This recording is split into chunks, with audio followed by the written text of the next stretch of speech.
as a model, you don't have an option but to be healthy, because if you're not healthy, you won't be able to be flexible while posing during the shoots. The relationship which I have with myself, everybody cannot have access to that. There are certain aspects of me which the world cannot have access to, which is only reserved for me and people who are very close. You can't be an open book. And I don't even recommend somebody to be an open book, especially in this industry. Not everybody who looks good can be a model. Not everybody who has a good body can be a model. Not everybody who knows how to pose in front of the camera can be a model. It is a skill. You're not born with it. It is something to be honed. It is something to be sharpened. You have a lot of jealous people around you.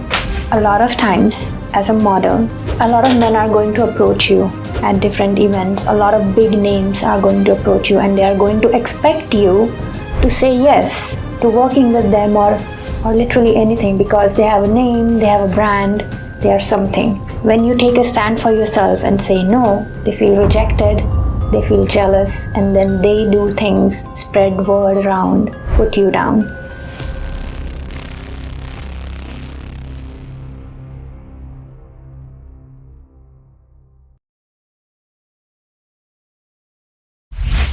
So, tell us a bit about yourself. Okay, so my name is Anushka. I'm a professional model, and I'm also a student, and I am a divine celestial being, and I'm universe talking to you through me. Oh, that's beautiful description. That's nice. Yes. Being a model, how's life different From non-models? non-models, from ordinary people. Ordinary people, I would Right. say. Well, life is more interesting, I would say. I never get bored of it. There's so many things happening, but it is definitely a lot of hard work. You need to physically be able to keep up with the lifestyle. You need to, because as a model, you don't have an option but to be healthy, because if you're not healthy, you won't be able to be flexible while posing during the shoots. You won't be able to walk, and walking is all it's about. Like, walking is my job. We have to walk and walk and walk and practice and practice and practice.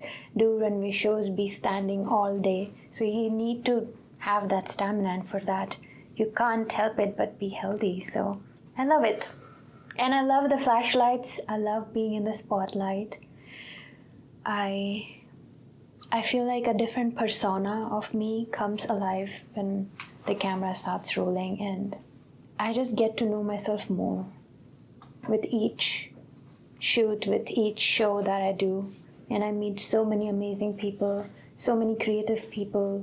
There's designers, there's photographers, there's other models, there's singers, musicians, whom you don't really get to know as normal people. And when I say no, I'm not just saying that.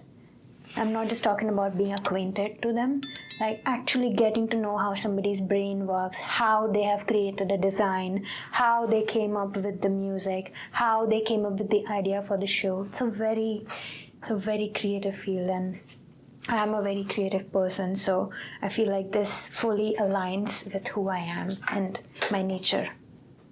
I love it. I'm very passionate about it. One side is a glamour side of being a model. Other side is people seeing you in that glamorous, shows and everything, and the personal side. I think the two are very different. What do you mean when you say personal side? Personal side, how you are to yourself, and how it's seen on camera. Is it different? It has to be. I mean, it's not different in a way that it's fake, but it's different in a way that the relationship which I have with myself everybody cannot have access to that. There are certain aspects of me which the world cannot have access to, which is only reserved for me and people who are very close, who I fully trust and have faith in. So you can't be an open book, and I don't even recommend somebody to be an open book, especially in this industry, because there's always predators everywhere.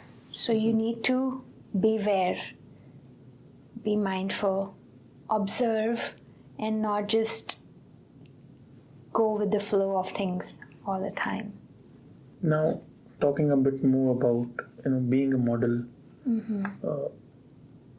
the requirements that industry seeks, is it different country to country? Does it matter that which country you are in, or like let's say here from Mumbai, Bollywood is there, and here we have our own industry in Toronto. Then we have in US Hollywood. Then we have European industry. That's different. So what are the requirements? Well, first of all, Hollywood and Bollywood is not modeling, it's acting. And European fashion industry, yes, every country has a different way of doing things. They have different sets of requirements. They have different things that they're looking for. Personally, I have only modeled in North America, in Canada, so I can only tell you about how the scene is here. But I would love to, and I want to get to explore the industry back home in India as well, which I will soon. So yes, modeling is very different from acting.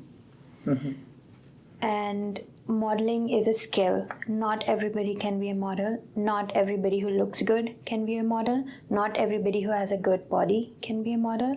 Not everybody who knows how to pose in front of the camera can be a model. It is a skill that you're not born with it. It is something to be honed. It is something to be sharpened. It comes with experience and a lot of determination. But are all these things not a part of being a model? They are. What do you mean when you say all these things? What things? If you pose good, if you're healthy. Of course, they are part of being a model, but you don't just want to be a model one day. You want it as a lifestyle, and if you want it as a lifestyle, as a full-time career, you need to focus on the skills. Okay, what skills? Let's pen down to 5 skills, top. Okay. Top 5 skills. Personally, I would always value professionalism as number 1. Second would be walking. There's different kinds of runway walks. There's catwalk, there's horse walk, there's the 90s walk. Knowing about all these walks, embodying them, and catering and customizing your walk to what each designer wants at each show. Every runway show has a different production. Every runway show has a different director, and different directors want something else from their models. You can't just go with the same walk everywhere. A professional model understands that it's not just her who's being shown on the runway. She is representing the clothes that she's wearing. She's representing the designer that she's wearing. She's representing the people that came together to put this show. It's not just about her. How is the movie industry, the theater industry, so interlinked with modeling? That's why we connect Hollywood, Bollywood. We connect all these to modeling, as I told, and you told me that modeling is different. But it's interlinked, I feel, no? There's modeling, and then there's fashion. I am a fashion model. I specialize in runway and high fashion. But there are many subcategories in modeling as well. Now, if you're a commercial model or an editorial model, you're more linked with acting than high fashion models. Because commercial modeling requires you to act sometimes or become a character. And then people who are interested in acting can go there with this route. But high fashion is completely different. It does not, okay, I also do need to put up personas, but that is not because anybody's asked me to do it. it is something that comes naturally when you're in different clothes, in different looks. That should be there. Yeah, I'll add on to it. There is this, whenever we talk about models or models becoming actors, actresses, why there is this stigma attached to it that they must have compromised something. If they have got to this level, something has to be there. Is it real? Is all this happening in the industry? There's two answers to this question. There's no one straight answer. Okay. First, and what I have seen is very common, is that you have a lot of jealous people around you. There's jealous girls, then there's jealous men. And a lot of times, as a model, you're going to meet, a lot of men are going to approach you at different events. A lot of big names are going to approach you and they are going to expect you to say yes to working with them or literally anything, because they have a name, they have a brand, they are something. And when you take a stand for yourself and say no, they feel rejected, they feel jealous, and then they do things, spread word around, put you down, spread rumors around against you. This has happened with me, so I'm talking from personal experience. I have never compromised myself, but there have been people, men who are jealous of me, whom I have rejected, and then they will go around spreading words, and their words sometimes it gets attention because, like I said, they have a name, they have influence. Yeah, they have influence. So So ये सबसे ज़्यादा ही होता है. Yeah, this is one aspect. You have to be very careful, and just because somebody is spreading bad news about you, to shut that down, you don't just eventually give in, no. Because people are not fools. People also observe. They don't just, before believing any rumor, people like to confirm it. And they confirm it through your confidence. They confirm it through your act. They confirm it through how true you are to yourself and your word and how truly you're showing up. And when none of that matches with what the rumors are, then they know who's the real one there. This was the first part. And then the second part is what you said. Some people do actually compromise themselves. And I guess that comes down to personal choice. And I feel like such people are very easily manipulated. You'll find a lot of manipulators in this industry. Every second person is a manipulator. You have to, this is where psychology comes in. You need to be understanding of that. Like, खुद के उसूलों के साथ अगर तुम खुद को जानते हो और तुम्हें पता है कि ये चीज़ सही नहीं है, so just because एक गोल के तरफ तुम जल्दी पहुंच सकते हो या थोड़ा लॉन्गर रूट लेके थोड़ा टाइम लगेगा, बट चीज़ें सही करके पहुंच सकते हो. Yeah, ethically. So don't always go for the shortest, most easiest route, because at the end, when you actually become famous, it will come back to bite you in the ass. What is the most manipulative thing you have ever experienced? This happened with me very recently. So we were celebrating a successful show. We were at the after party. So all the show organizers, producers, everybody was there. All the makeup, hairstylists, all the other models were there. It was a successful show. So we were dancing, we were having fun. And I don't want to take any names, but this person, he's very well known, and he came up to me and he started dancing next to me, which was fine, like we were all dancing together. But in between, I so happened to get separated from my group for a few minutes. And during that time, this person,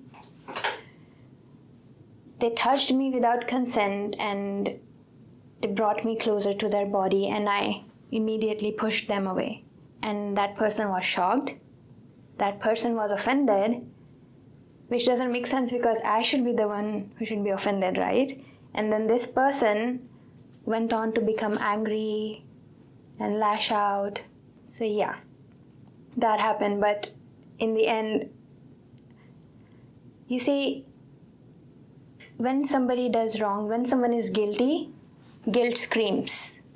Truth and confidence stay silent, which is what I did in that situation. Because I know I didn't do anything wrong.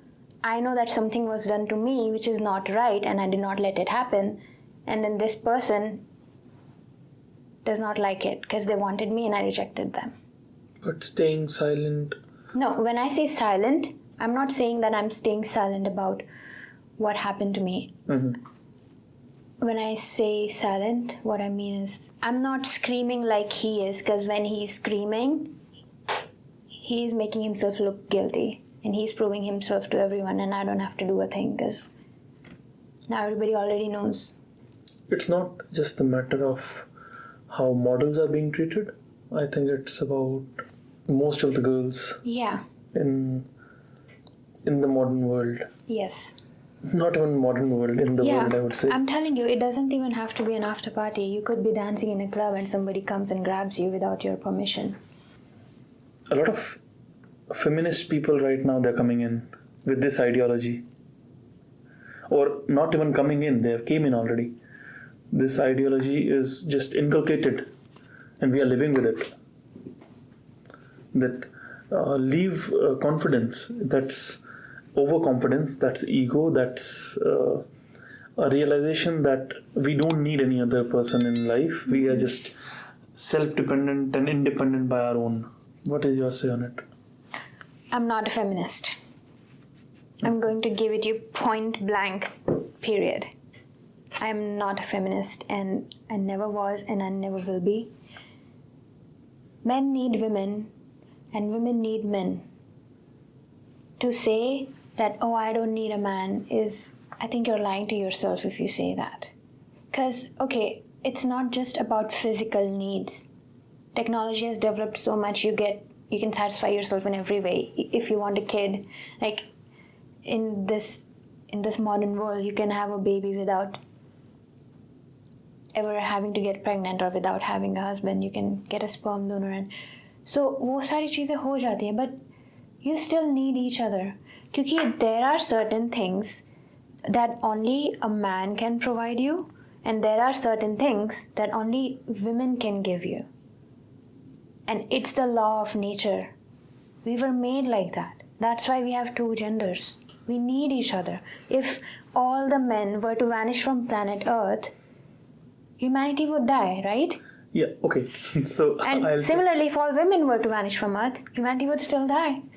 So to say that I don't need a man, I don't need a woman, I understand that it's a very subjective and it differs from, everybody has a different opinion, but I'm not a feminist at all. I believe in the traditional roles of a man and a woman, along with the modern side of it. I think there should always be a balance. So we are talking about, you just told us about, there are two genders, they both need each other. Right now we have 72? Yeah, 74, I think. Yes, but they both stem from... What is your opinion about all this? 6 months back were 72, right now we have 74 genders. Okay, I don't know how many genders there are in total. I thought there was only like 6 or 10. No, there are 72 in total. Right now 74 in total. So, wow. I do support the LGBTQIA community. I do believe that not for everybody, like some people are born like that and you can't blame it for them, they blame them for it. It's not in their control. So I'm happy that they have gotten the freedom that they deserve to come out and be themselves in today's world. I don't think it's right for me to comment and have an opinion on that, because I'm realizing that I don't know enough about it. yeah. Yeah, like I didn't even know there are 74 genders. So now that you've told me, I'm realizing I don't know enough about it.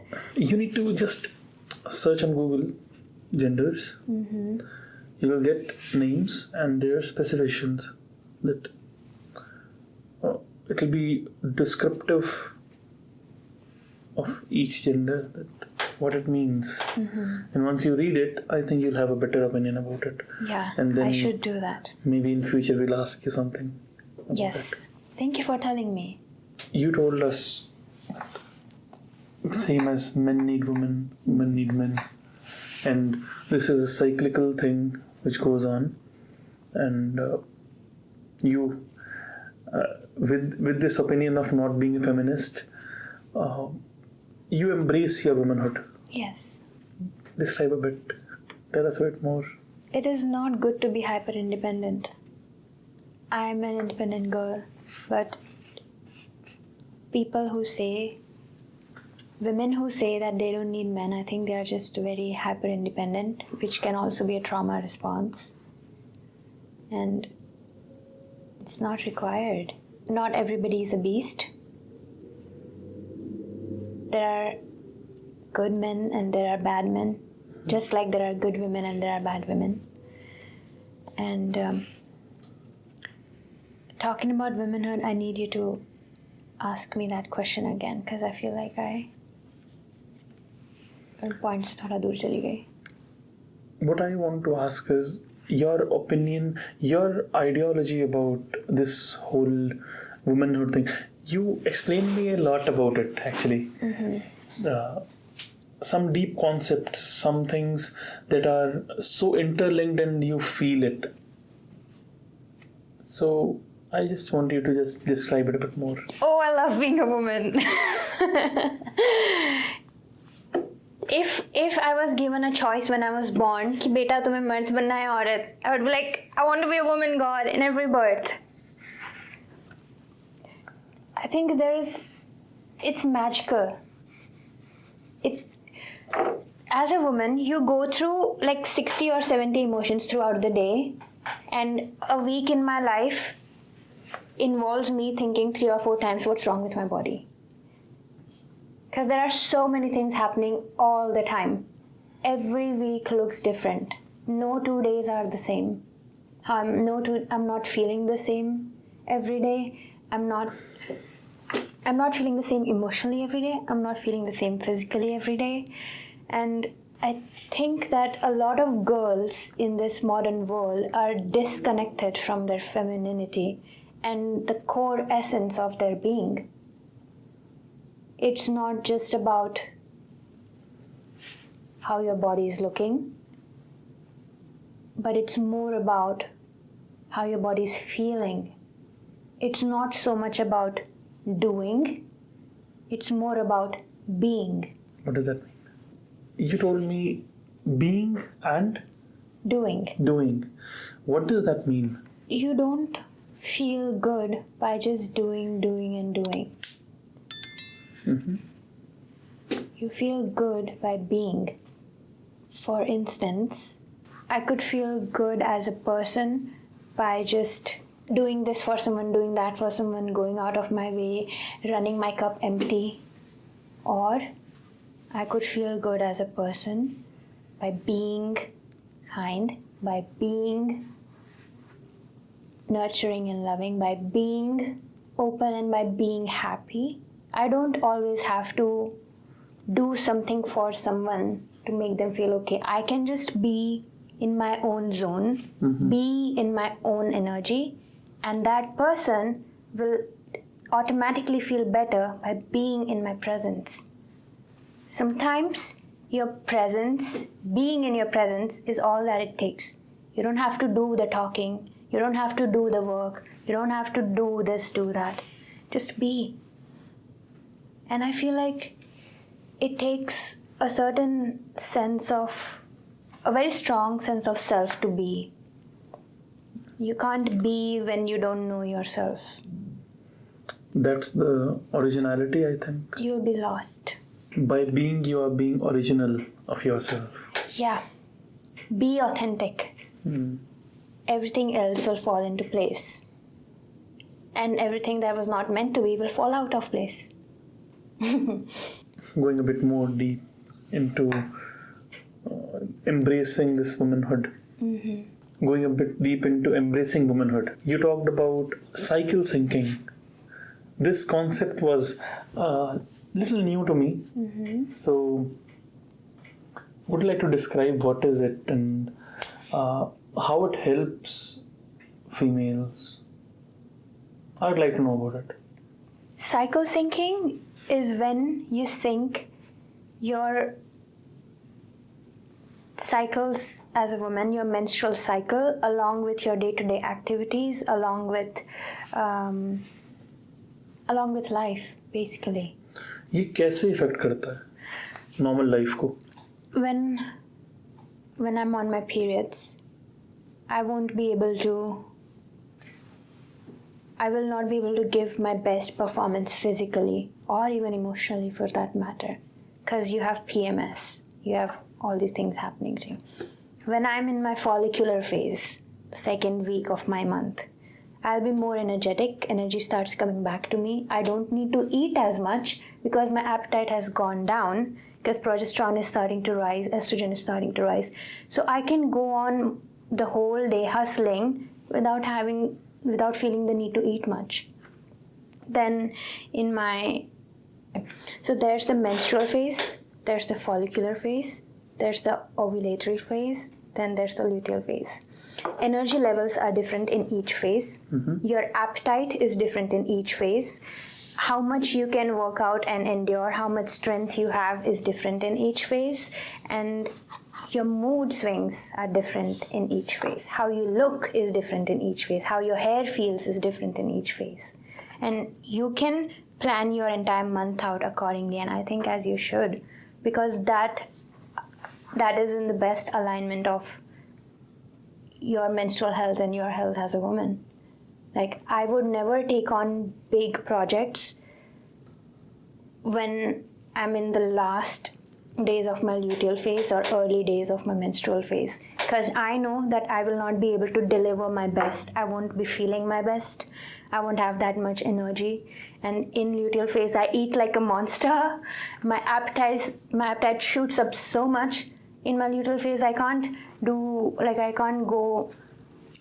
a show day where morning till night from my model call till the end of the show, I'm there without eating food. I would faint.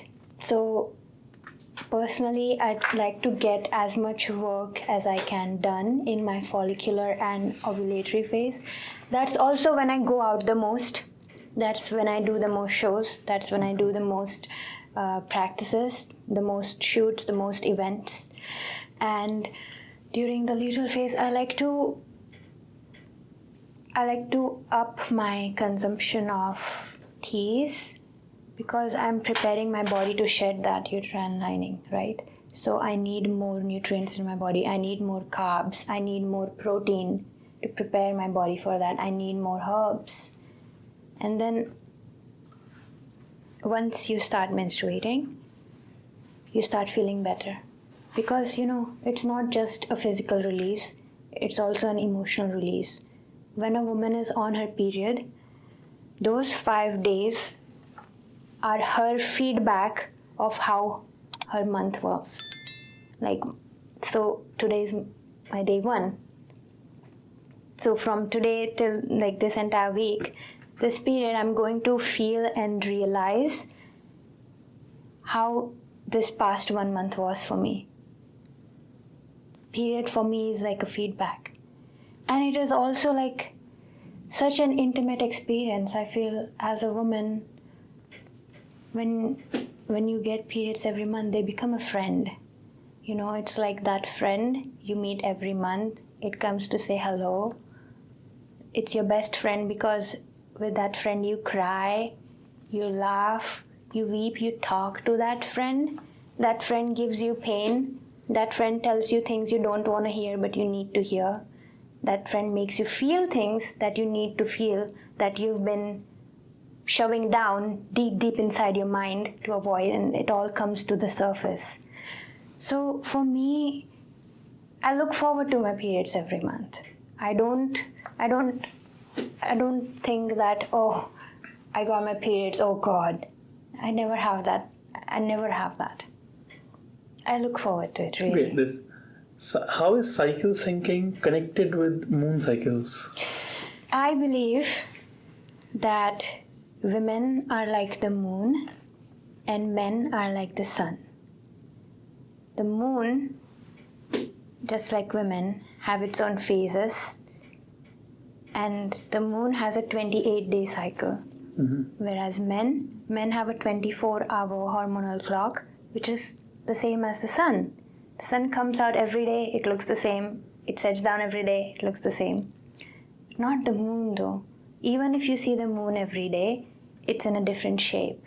It's in a different size. And then there's the new moon where it disappears. But it's still there though. As a woman, I have my phases, but in each phase I'm still full though. Sometimes I need to go to the shadows and stay there and come out slowly, not all together. And then I show all of me to the world. And then I start going back to my home, to my shadow again. So it's like a return and arrival and a return and arrival. You know? But this return and arrival for males is very fast. Yes. Scientifically, men have a 24-hour hormonal clock, right? Okay, what do you know? We have talked about females a lot. Yes. Let's talk about males. Okay. What knowledge do you have about this 24-hour cycle? I'm confused. What knowledge do you have about males' 24-hour cycle? Okay. What do you know about it? So when I was doing my research on women's cycles and everything, I read that men are more stable with their emotions, their decisions, and their thoughts because they don't have that peaking mountains and dropping hormones of estrogen and progesterone like women do. Men's hormones are more stable, all because we have different sexualities. So this all stems from our essence, right? You have a different essence, and your emotional garden, your decision making, it's all influenced by that. So you're more stable, more decisive. You don't have mood swings like us women do, and we do that because we have a rise and fall of hormones. Do males don't have mood swings at all? Oh, of course they do. We are all emotional beings. Nobody's a rock. But males are considered a rock, no? That depends in what way you're speaking. Which makes males most inexpressive in their own kind. Being a rock doesn't mean you are inexpressive. Being a rock means Being a rock means that you're mentally and physically and emotionally strong. Being a rock means that you're strong enough that even when you're crying, nothing can shake you. Nothing can shake your core. That's what, for me, being a rock means. Now, how world portrays it is, you're a rock. You don't have to cry. Be a rock. You cannot cry. Be a man. Well, you know, rocks also have dents. There's no perfect rock. Just like an asteroid, Earth is a rock, but Earth has valleys, it has volcanoes, it has eruptions, it has oceans. Being a rock doesn't mean that you're lifeless, emotionless. Earth has life. A rock can have emotions. That's what I think. Earth, moon, sun, they connect us. We had a discussion about Mercury or and Jupiter, and we had a discussion about Jupiter and Venus. like these planets, Yes. how they affect us. Yes. A bit more elaborative if you want to be. What do you mean? See, now that Okay, would then mean let's- that we are talking about astrology. Yeah, so I'm a little bit going into that. Okay. So moon affects us. One of the biggest reasons is our body is 70% water. Yes. And if moon can cause tides in ocean, of course it can cause affect. tide in humans. Yes. Yes. It can cause tides in you. Now, with that same perspective, Jupiter is, I don't know how many thousand times bigger than our moon or even our Earth. Mm-hmm.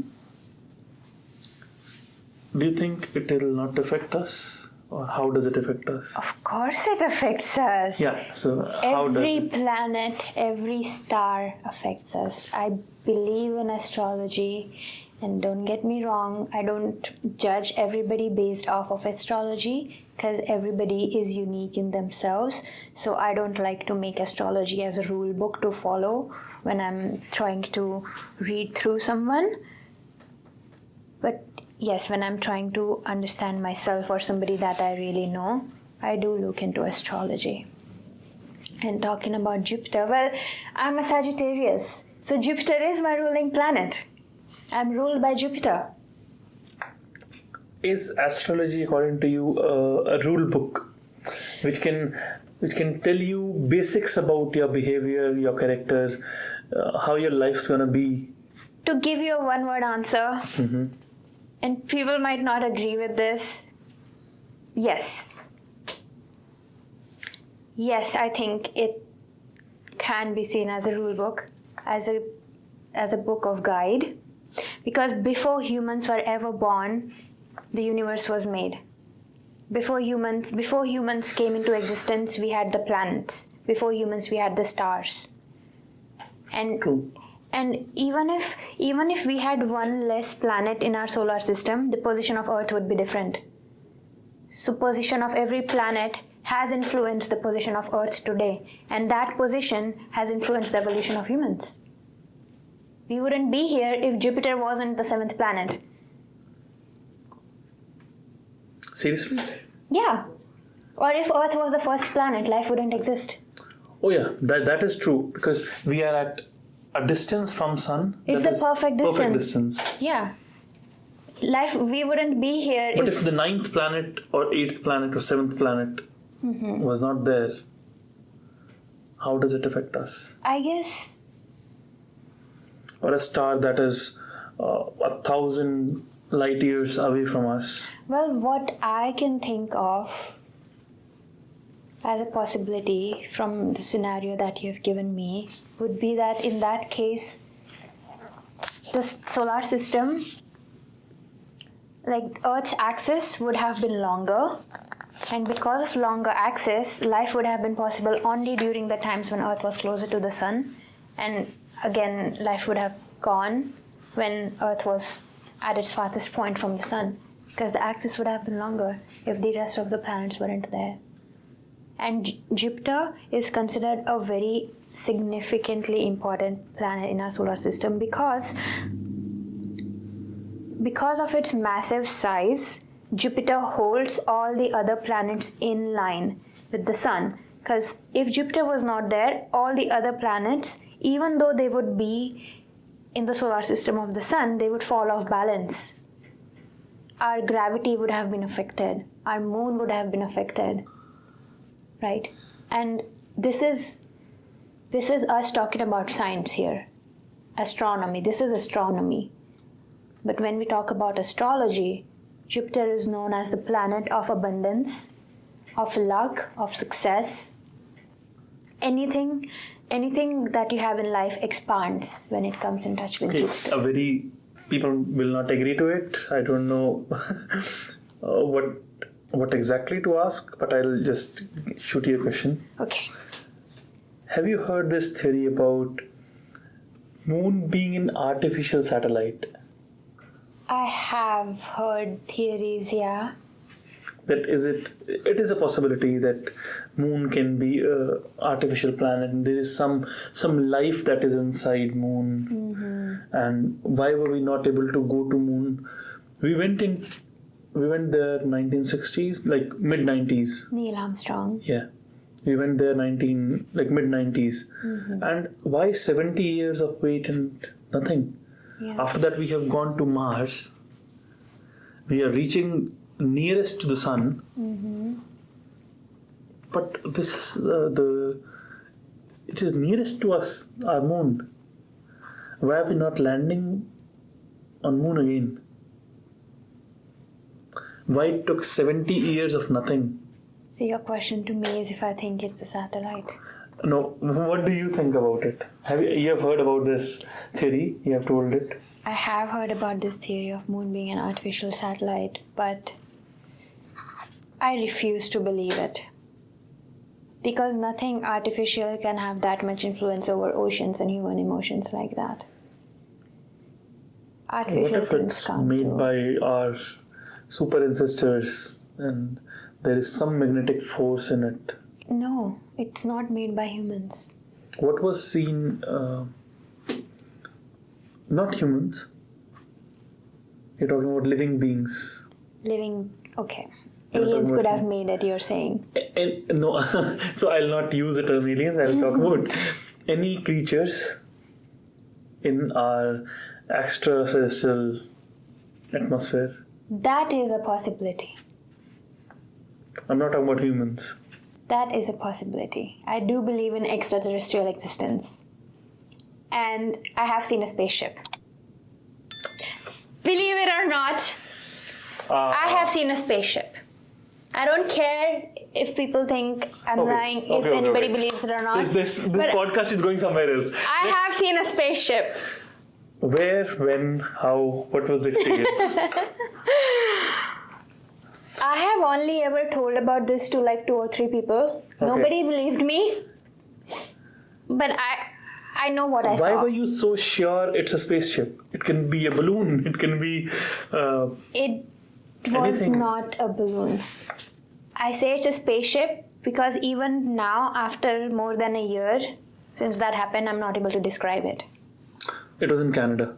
In Canada, in Toronto, from my home, I saw an object. I was just, I like to stargaze. Mm-hmm. So a lot of times at nights, I switch off all the lights in my room, and my home is on a higher floor. Mm-hmm. So I have a very beautiful downtown Toronto city view and everything.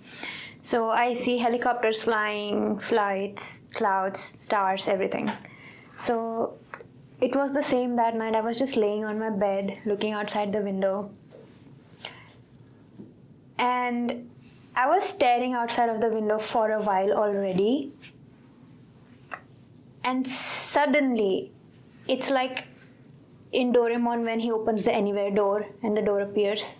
Just like that, suddenly, out of nowhere, I'm telling you, out of nowhere, that spaceship came. And I was under no influence. I don't do alcohol, I don't do drugs, I don't do anything. So I was not hallucinating. It happened for real. And then I was like, what is this thing? At first I thought maybe it's some helicopter or something. But I kept staring and staring and staring at it. And the closer it came, the more I was sure that this is a spaceship because of its shape. And what was the shape? The shape was exactly how you see in cartoons. Circular. Yeah. And it like had oval shape. Oval shape, a circular dome, and it had those lights, those circular lights at the bottom. Sometimes I feel... and I'm telling you, this is not a fragment of my imagination. This was a Sometimes reality. I really feel this, that why do we show our spaceships like that? Why not anything else, like a sphere or something else? I don't know why we show it like that, but I know that's what I saw. And then that spaceship, so I live near Bloor and Yonge. So because my home is on a higher floor, I can see all of downtown. So that spaceship specifically descended around Carlton and College. It descended. I mean, not on the ground. Like Okay. from a higher sky to a lower sky. Okay. It descended from a higher level on the sky to a lower level to more city level sky. But it was still up though, like more than 50 floors. So like I don't want to say on what floor I live, but if there was a 50 floor building, Mm-hmm. you could touch the spaceship. 50 floor is nothing. Wait. The height is... More like 70 floors. But the spaceship was it was visible, properly visible. And it was not moving like your ordinary aircrafts. It was not moving in a linear path like a spaceship or an airplane would. It was like spiraling, you know, up and down, descending, ascending, and then it took like 4 or 5 rounds. And this whole time I was like, आंखें फाड़ के देख रही थी. I was like, because I was, and then I took my phone to record it, and it was not visible on my camera. It didn't record on my phone. I still have So you saw it with naked eyes? I saw it with naked eyes, but I could not record it on my phone. And that's when I was like, what is going on? Because I wanted to show to my sister, I wanted to show it to my friend, I wanted to ask them, do you see this? But it was not recording on my phone. I still have that video in my phone, and usme you can see everything, you can see all of Toronto, but you cannot see what's in the sky. And I saw what was in the sky, and that spaceship, wo mere ghar ke paas, like in the sky, mere ghar ke paas in the center it was there. And wahan se, you know, when planes कैसे जाते हैं, वो या तो ऊपर की तरफ जाते हैं, दूर जाते हैं, गायब हो जाते हैं. वो 1 सेकेंड वहाँ थी, दूसरे second it was gone. Like in the blink of an eye it was there and then it was not there. And this is not my imagination. I was not hallucinating. I saw it take rounds, go up and down. I saw its light. The glass was opaque, so I could not see inside the glass. Because in helicopters, you can see the helicopter driver inside the person, the pilot. You can see them, right? Because the glass it's transparent, but this glass was opaque, so I could not see anything inside. But yeah, it was there, and then it was not there, and till date, I can't explain what it is. I think it was a spaceship. So, because it was doing very weird movements. It was like, it was as if somebody came from outer space to take a round. जैसे doctors round पे जाते हैं ना hospital में, कोई आया, round लिया, गायब हो गया. It was like that. No engagement, just observation, vanish. So, it's not just your observation, I think. Many people have observed this, and if you start searching online, you'll find that there are many such documented stuff people have seen. And all have seen same shape. I don't know. I'm telling you, I was not able to capture it on my camera. It freaked me out. I zoomed in, there was nothing. It freaked me out. I was like, phone में नहीं दिख रहा है, इधर दिख रहा है. phone में नहीं दिख रहा है, इधर दिख रहा है. This is shocking. This is seriously shocking. It was one of the most shocking moments of my life. And did you tell it to someone? I told my sister. Did people believe? I told 1 or 2 friends. My sister believed me, but my friends, like, they were not non-believing, but they were also not fully believing it. But I saw it. I know what I saw. This is just like black magic or something, you know? Oh no, it's not magic. No. I'm just saying that it's just like black magic or something. People who have, or like ghosts or spirits, people who have seen, people who have felt, they believe. People who have not, they don't. No, I think you're wrong. Spirituality, black magic, ghosts, that is different. No, but I'm just saying that it's like people who saw these things, they believe. People who never saw, they don't believe. You know, Same as UFOs. यकीन करो या ना करो, उससे हकीकत नहीं बदल जाती. I know what I saw. People believe me or they don't believe me, I don't care. I know what I saw and I will stand by it. I know it's a spaceship. It didn't feel like a human creation. It didn't look like a human creation. I have seen machines, I have seen robots. It didn't look anything like that. It didn't even feel like a human is driving it, because human brain works differently. Okay? So you believe, first of all, that it was a spaceship, and you believe that it was something extraterrestrial. I don't know if it was a spaceship, but it was can be- extraterrestrial. But it can be something that is made by humans, but it's not available for the public to No, know. no. I don't think it's made It's by like some humans. secret agency's work or something. No, it's not made by humans. You know why? Because humans can't bend time. That spaceship यहाँ थी, पलक झपकाया नहीं है, ऊपर नहीं गई, left नहीं गई, right नहीं गई, लैंड नहीं किया, बस है और फिर गायब हो गई. We don't have that technology. We don't. Humans don't have that technology.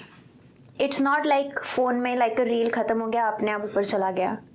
It's not like that. And how strongly you believe that there are extraterrestrial? Well, if we Creatures. exist, anybody can. So you believe that there is some alien power outside of, I don't want to use the term alien. but extraterrestrial beings. Yeah, if life can exist on Earth, it can exist anywhere else just as much. Why not? Existence is not denied. And our universe is really very vast. Very vast. Even our known universe that we know is some millions of light years. Yes. And to specify, light year is a term used I know. for distance that is traveled by light in 1 year. Yes. That is some thousands and thousands of kilometers. Yes. So when we say millions of light years, that means beyond our imagination, the distance beyond our imagination, and we don't even know within our solar system if life exists, Yeah. let alone the whole universe and many solar systems and many galaxies that are there. Yeah. Within our own galaxy, we don't even measure up to a particle. We are so small. Our existence, each human being, Leave it's a not even human as being. big as ants. No, I would say even our Earth is not as big as ant. Yeah. I fully agree. And if we exist, then other creatures can too. We just don't know about it yet. But just because हमें नहीं पता है, उसका मतलब ये नहीं कि वो है नहीं. वो है, बस हमें पता नहीं है. There's so much we don't know. If something lands tomorrow, will it fascinate you or will it shock you? Both. I will be surprised. I'll be shocked depending on what's landing and how it is. I will be curious. At the same time, I'll be careful. Because it can be helpful to us, but at the same time it can be very harmful to us. I'm a very curious person, and sometimes that can bite you in the ass. So you should be careful where to draw the line. Because curiosity can kill. You don't want to get killed. True. Okay, we are talking a lot about extraterrestrial objects, a lot about how gravity of different planets or different stars affect us. Let's talk about laws of our own planet. Law of gravity was not given a name before that, but it does not mean that it didn't exist. Yeah. Like we were talking There was a force There was a force. We just that was didn't pulling know about down. it. Yeah. Now, if we see in our Indian textbooks, ancient books, we have this term Gurutvakarshan. Gurutvakarshan. So, do you think this term was coined in 90s? No, it's not even in 18s, Oh. 19s. It's just It's like ancient. like some thousands of years back. Yeah. So we knew that there is some force, and we named it, which was named by Western countries recently, Yeah. I would say, Because 100 to 100 years is recently, according to the time span the Earth has. It's modern. 102 years ago is still modern. It's modern. Yeah, we are talking ancient here. I don't know if I should say this, and I'm not racist at all, but I do, looking at everything, हमारे देश ने बहुत सारी चीज़ें बहुत पहले discover कर ली थी, which got lost with times, with being ruled by other people and everything, and it was lost, and then it was found again by the Western world, and they took all the credit for discovering that, whereas we were the ones who discovered zero. We gave this term, what was the term? Gravity को हिंदी में क्या कहते हैं? गुरुत्वाकर्षण. We brought this term. Aryabhatta ने ये सब already पहले ढूंढ लिया था. But it all got lost when Nalanda University was ruined. And then the Western world came around and took all the credit for it. Actually, Nalanda University was one of the universities. Yeah, one of the universities. And we had like hundreds of such universities. But Nalanda was the most, one of the last ones existing. Yeah. Yeah. Do you know the whole story? Why was it destroyed? I don't remember correctly, but I did study about it in depth in history. So I don't know how true is this, but this is something I came across. And the story was, so there was this Middle Eastern Muslim king, I don't know, some sultan, I don't know the name again. And he was feeling ill. He was very sick from a long time. And they showed to many doctors at that point of time, so to call.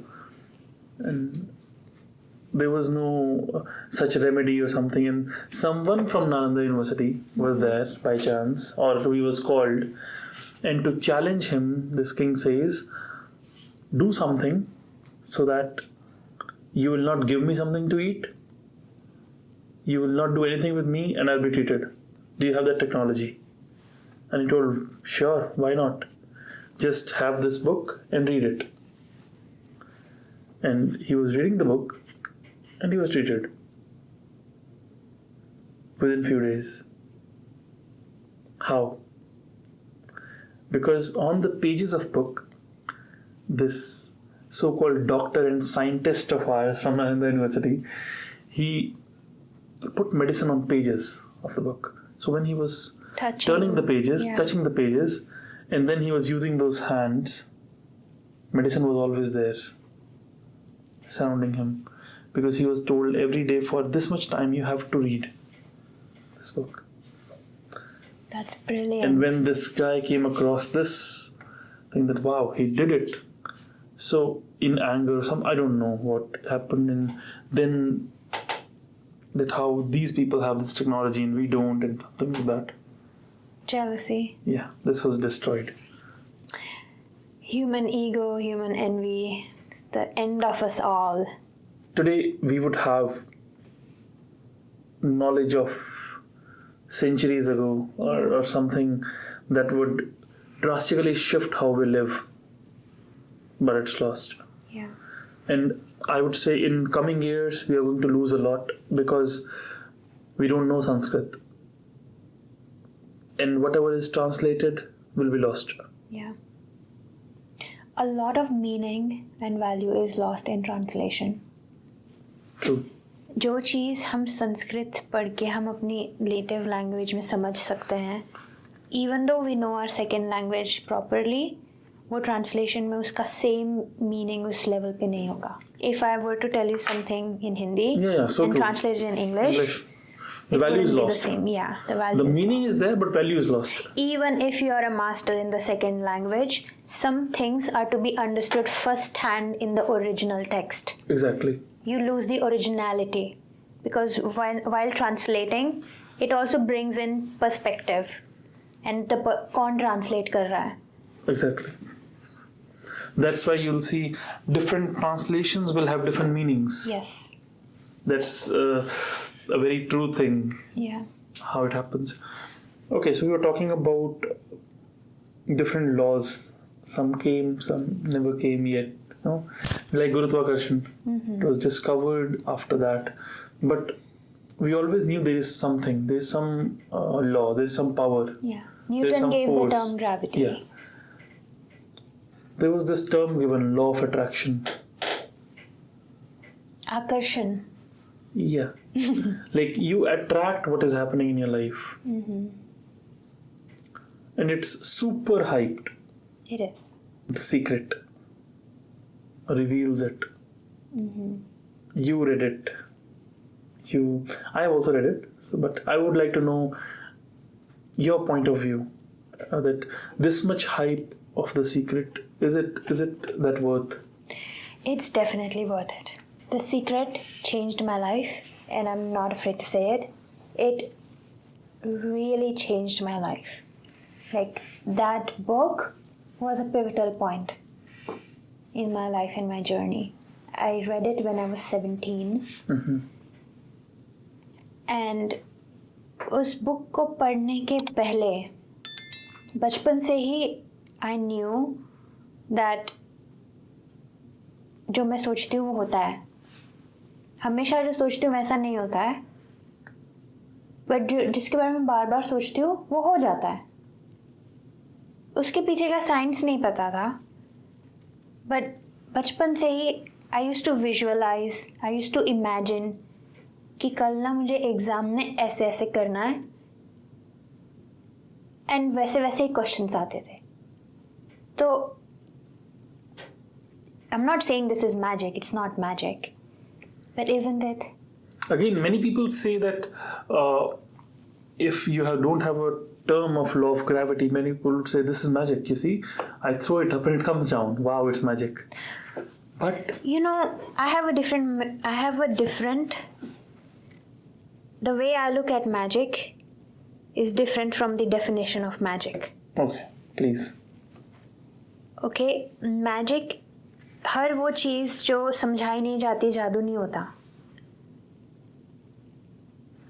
Magic is, even if you know how it works, things can still be considered magical because of the experience of it, because of the frequency of it, because of the energy of it. Explain a bit. कैसे समझाऊँ मैं? I am looking for words to explain it. Like, let's talk about gravity itself. Okay, please. So, पेड़ से फल गिर रहा है, गिर के जमीन पे आ रहा है. लोगों ने उसे जादू कह दिया, बट खड़े तो हम भी हैं, कूदते हम भी हैं, लैंड होके यहीं पे आते हैं. उससे तो कोई जादू नहीं कहता, राइट? शायद अब एक लॉ बन गया, लॉ ऑफ ग्रेविटी, इसलिए उसको हम जादू नहीं बोलते. शायद उससे पहले लोगों को ये भी एक अलग सा फिनोमेना लगता होगा कि ये कैसे गिर रहा है. When people are not curious enough to know why things are happening the way they are happening and they just accept it without doing any जांच पड़ताल, is when they call things magic. अब उस चीज़ के लिए शब्द आ गया तो वो जादू नहीं रही. But अगर देखा जाए, like apart from the dictionary definition of it, everything is magic in that sense. You're magic, I'm magic, they are magic, the device is magic. कैसे आए ये सब? We have science to explain it. So once something is explained, it's not magic. But until something is explained, it's considered magic. No. I'm not saying that. But I feel it this way. No, I understand that you're confused. How can I explain this better? It's about the energy. Just a black magic. It's about the energy. It's about the frequency. It's about the intention. Bagged with actions and science and the structure and everything. We were talking about my relationship with The Secret and law of attraction. Yeah. Since I was a child, I've always visualized, always made a movie, a reel inside my head of what I would like to happen at this event after 10 days. And then I used to do it. But it was only when I read The Secret that I was finally able to understand the workings behind these things. I knew I had a name for it. I had more direction and guidance about it. And I knew कि अब यहाँ से आगे कैसे बढ़ना है. बहुत सारे लोग सीक्रेट पढ़ते हैं. They get motivated, but then they lose the discipline. Is the secret? I don't know even how to ask. You know this. what's the secret? The secret is to think about something and then go do it. Rather than think about it and then sit at home and expect it to happen magically. The secret is that you are the creator and everything that you want to happen. So if you can think about it, it can happen. That means if you can think about it, you can do it. Yes. And if you do it, it'll happen. It's in taking action. Just thinking about it is not how you're going to get there. Mm-hmm. The secret is that you're the creator and the creations come from you. So I can't just visualize doing a podcast and then not show up and then hope that the podcast will happen. You have to take steps in that direction, even if a little bit, for it to manifest. Things come into existence only when we put in the actions to bring them into existence. They don't just come into existence by thinking, oh, I want to walk that show. Oh, I want to wear these clothes. Oh, I want to do that podcast. मैं casting में नहीं जाऊंगी, show नहीं होगा, आपसे call नहीं करूंगी, interview नहीं होगा, पॉडकास्ट नहीं होगा, कपड़े ट्राई नहीं करूंगी, फिट नहीं होंगे. You have to take the steps. Okay, these all steps require confidence.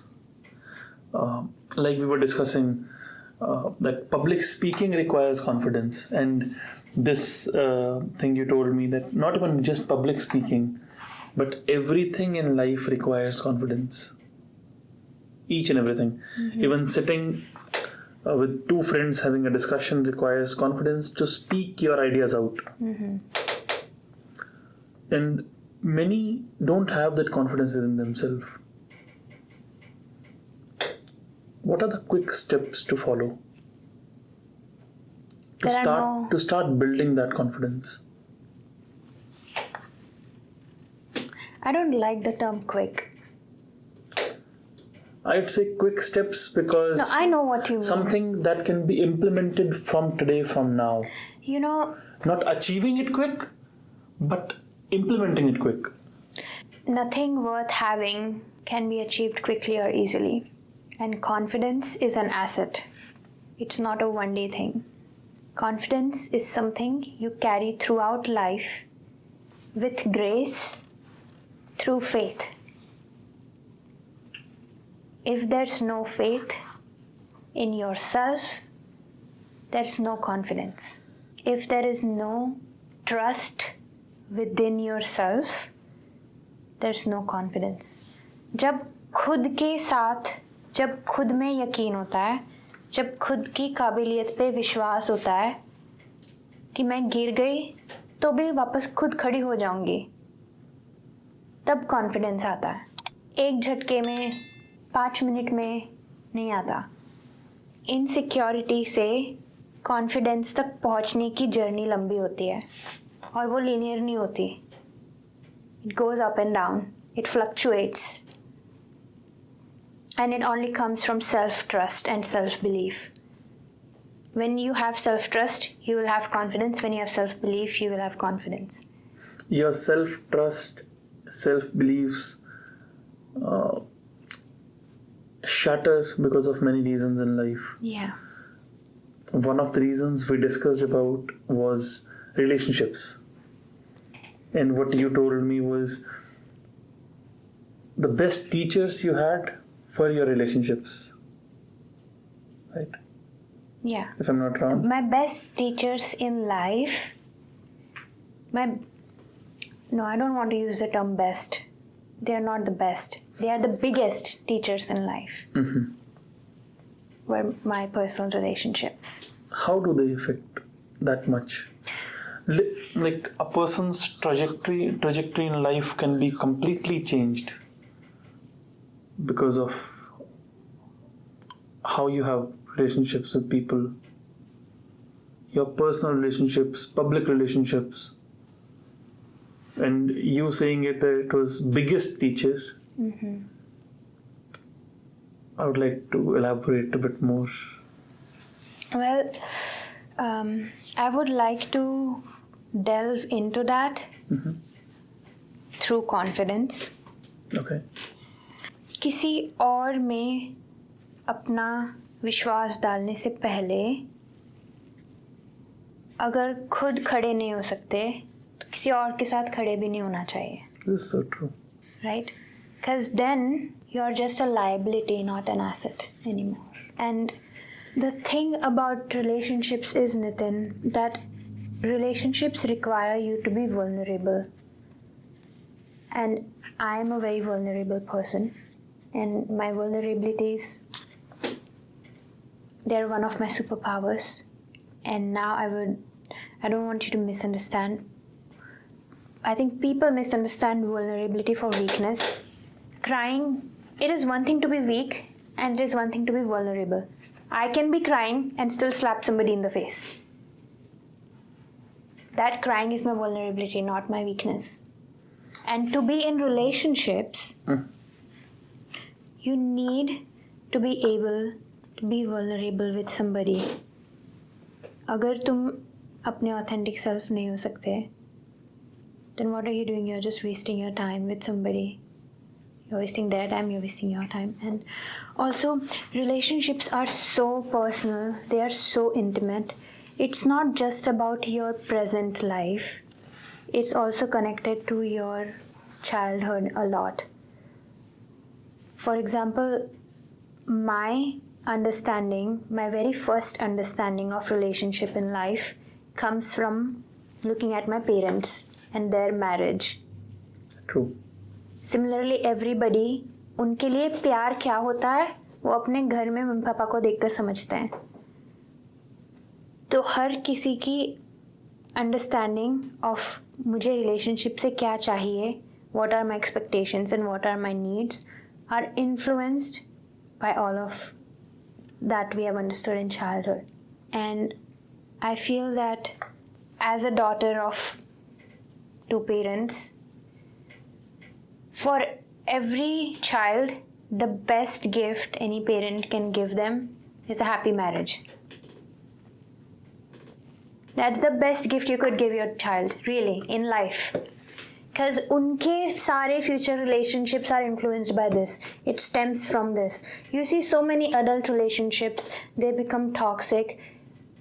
It's not because the person, like sometimes some people are really psychos, but most of the times people become toxic partners because some of their needs are not met, and those needs which are not met by their partner, they realize much later that they were never met since childhood itself. And then they start looking for it in another person rather than meeting those needs themselves first. So,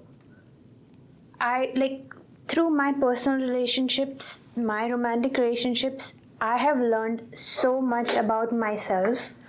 I have learned so much about what childhood traumas I still have that are open. So many childhood wounds that I did not even realize I had, that I realized through relationships. You know, जब आप किसी से प्यार करते हो, when you're very serious about someone, when you're planning a future with someone, and then you get into a very bad argument, suddenly everything starts looking blurry. And then you get the fear of abandonment. That fear of abandonment, it stems from that one time you might have felt abandoned as a child, and then you developed all these fears क्योंकि उस वक्त you were just a kid, but now you are an adult. But a lot of times in relationships, like people might have very successful careers, very good friendships, very good businesses, but still have bad relationships, because these vulnerabilities, they only come out with that one person, with that one partner, not with other people. And I think only your romantic partner has seen that side of you that nobody else would have. Not even your parents. Because parents don't know कि बच्चे को क्या हुआ है जब वो छोटा था. वो उसके रोमांटिक पार्टनर को ही पता चलता है through conflict, through love languages, people's situations in life. Yeah. Like, I remember when I was a kid, certain things happened with me and then I forgot about them. But then when I was in relationship and something very small would have happened, a small disagreement or a small argument, and उससे मुझे याद आता था कि यार ऐसा मुझे तब फील हुआ था. और तब मैंने, बिकॉज मैं बच्ची थी तो मैंने खुद को वो स्टोरी दे दी. और बिकॉज तब से बचपन से बड़े होने तक वो मौका नहीं मिला उस स्टोरी को रिविजिट करने का. और अब जब मैं बड़ी हो गई हूँ, इतने साल बीत चुके हैं, उसके बाद अब भी मुझ में वो 7 साल वाली बच्ची की स्टोरी फंसी हुई है. So I need to first go revisit that and soothe my inner child with the knowledge that I have now as an adult and heal that wound and then show up as a healed version of me in the relationship. I feel like in relationships we all have, it's transactional. Is it important to heal and then be in relationship? It's an or ongoing to heal process. together? It is important that you already are on your healing journey before entering a relationship so that you continue healing as a woke human being in the relationship. But अगर आपको पहले से ही self awareness नहीं है और आप किसी के साथ आ जाते हो, you will blame that person for everything because that person is triggering you. That person is triggering So you. it's not the person is not the cause of anything. But you even will you keep are them not- as the cause of those Even things. you are not the cause of anything. Yeah. Just your past traumas are the cause, I would say. Yeah. And also, not every relationship is meant to be. Not every person is good for you. And sometimes people are good for you, but you still have to let them go because of reasons. And to have that maturity only comes when you already know certain things about yourself for your highest good. And as a wife to a man, as a girlfriend to a man, I also serve some purpose. Some things are expected of me. We all, like I said, we might not want to admit it, but relationships are transactional. Not in the material realm, but more so in the emotional, mental and spiritual realm of it. So true. अगर आप ऐसे इंसान हो जो खुद से बहुत connected है, खुद में बहुत पीसफुल है, एंड आप ऐसे इंसान के साथ रिलेशनशिप में एंटर करते हो जिसका दिमाग कभी शांत नहीं होता, वो खुद में बहुत chaotic है, you might want to try to balance that person. But if that person is too toxic, they'll pull you with them in that loop. And once it becomes a loop, the patterns are hard to break. And the person you marry is in my opinion the one most important decision of your life, because the person whom you marry, it will affect your business, it will affect your success, it will affect your career, it will affect the family and generations coming from you, and it will also affect your existing family and the existing generations. Your whole future, I would say. It will change the entire gene pool, the DNA of your future generation. It will, whom you marry can make or break you. Whom you marry can make you a billionaire or a poor person on the streets. So true. Relationships should be anything but casual. We don't have that much time to experiment around. We have one small life, and even in that one small life, women have a very small window of reproduction. So that's why hamara time becomes even more valuable than men's times. Okay, let's go back a bit to confidence. We were talking about that everything requires confidence. We were talking about confidence, public speaking, right? And you told me that sitting anywhere even requires confidence. Can I stop you right there? Yeah, please. I don't mean to interrupt you, but I still have so many things coming to me about relationships. Yeah, please. Like, हम हमारे हिंदू धर्म की बात करें तो उसमें भी like looking at our history and everything, your partner is supposed to lead you to salvation. पति और पत्नी का एक दूसरे के लिए यही धर्म होता है कि तुम हम कि like my husband leads me to that spiritual path, I lead him in that spiritual path. You cannot mess that up. Even when you want to reproduce, you're planning for a child. When you get intimate with someone, you're bonded with them. Energetically, you're bonded with them. Then even if you're not with that person anymore, your body is still bonded to theirs.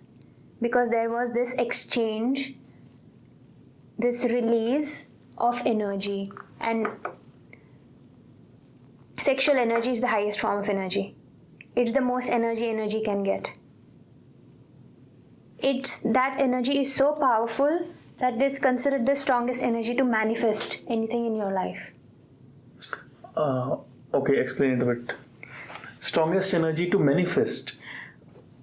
How can I explain this? When you're on that high, when you're on that frequency, that's the frequency, that's the state of mind you want to be in when manifesting something.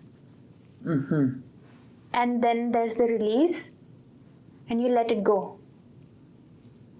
You don't hold it. You let it go. You release it and it's gone. It happens. But a lot of times when people tend to hold on to their manifestations, and that's why they don't manifest things. क्योंकि वो इतना उसे पकड़ के रखते हैं. For anything to happen, there has to be freedom.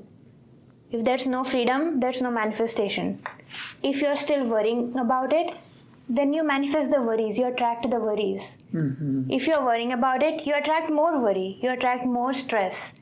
But when you release it and let it go, that's the state of mind you want to be in for things to come to you. It comes to you. You don't chase it, it comes to you. I feel like there's so much we can talk about. About energies we were talking about, right? That's the highest form of energy. To go a bit off topic from this, but on the same level, when you manifest, people say meditation helps you to manifest. Yes. On a higher level. There's happiness, which is a very high level of frequency. Above happiness, there's gratitude. Above gratitude, there's love. At least that's how it is for me. Nothing comes without gratitude. Nothing good happens without already feeling the gratitude and showing thankfulness for what you already have. And on top of everything, the law of love for the good of all and to the harm of none is love. And with love, you can manifest anything. I read this book, it's called The 40 Rules of Love by Elif Shafak.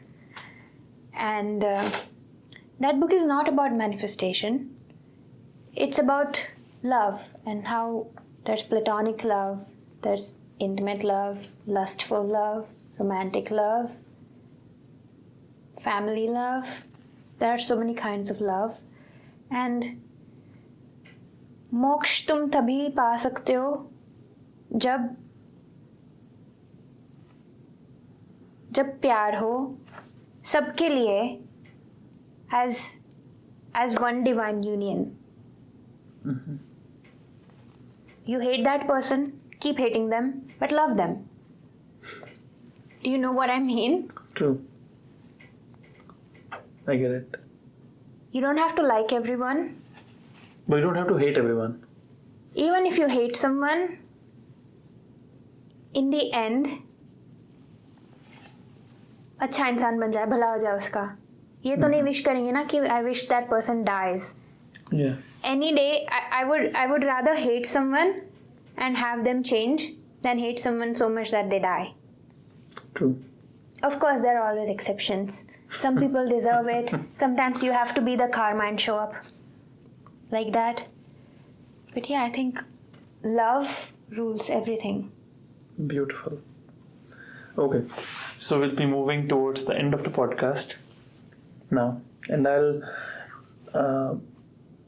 like to go towards end it with the public speaking part, and you being TEDx ambassador, I would like to know how the concept of TED Talks work, how someone is nominated, selected, they give a TED Talk, and how someone can reach from here to giving a TED Talk. Right. And then So TEDx, the motto of TED is basically ideas worth spreading. We all have a story to tell. No matter what age, what place you're coming from, we all have experienced life. We all have experienced it differently, and we all have different stories to tell. Now, in my best knowledge of how TED Talks work, every institution, independently or not, hosts TED Talks. Now, not every university or college do that. Some do, and for that you have to search where they are doing it. And every year, each institution has a different theme. Every institution has a different theme, and each year it changes. And then they have a speaker application form where anybody can apply if you feel like you have a story to say or it aligns with the theme of this year's TED Talk. And then you are supposed to write a speech, draft a speech, and send it to them. And if they think that it's a really good story, that it deserves attention, or that it theme के साथ properly जा रही है, then you might get selected. And then, of course, that's not everything. Then you go through the rounds, and then there are more, there's more selections after that. But yeah, that's to give you the basic idea. That's how it works. I cannot wait to give my own TED Talk. Soon! we'll wait for it. Very soon. 6 months from now, you will have it. Great. That is my word. Oh, that's great. I will do it. Yeah, I wanted to do it last year as well, but I had some issues going on because of which I couldn't. My self-esteem was very low at that time. Not in my career, I was still modeling, but my relationship with myself was a little shaky at that time. Yeah, it was suffering. But now I'm ready. I am so ready for it. We'll be waiting to watch. It can be nerve-wracking though. I was selected to be one of the top 20 people for TEDx Toastmasters at my university, and there were more than 60 people had auditioned for it. And I still remember during my audition, it was so nerve-wracking. Oh my god! Even though there were only 3 judges sitting in front of me, and in the room there were only 10 other people. It was such a big deal because TED is such a big platform. And I know that I'm a good speaker. I've spoken at my school back in India many times. Even now I do in front of people at events and everything. But at that time I was like, oh my god, what if I can't think of anything? What if मैं बीच में चुप हो गई? What if I stammer? What if this? What if that? So it can be nerve-wracking. But we'll wait for you. Even for a confident person, it's not that like just because you're confident doesn't mean that you know what you're going to say. Exactly. We'll wait for your TED Talk soon. Thank you. So thank you for coming to Mug Talks. Thank you for having me. Thank you for very much. inviting me here. It has been my honor at your new set to be the first person you. to shoot here. Thank you. And yeah, we had so many meaningful conversations. We also have ideas worth spreading, and I think everybody needs to be talking about a lot of things that we talked about here today. And I look forward to doing another episode with you Thank you very much. in the future. Thank you. Thank you.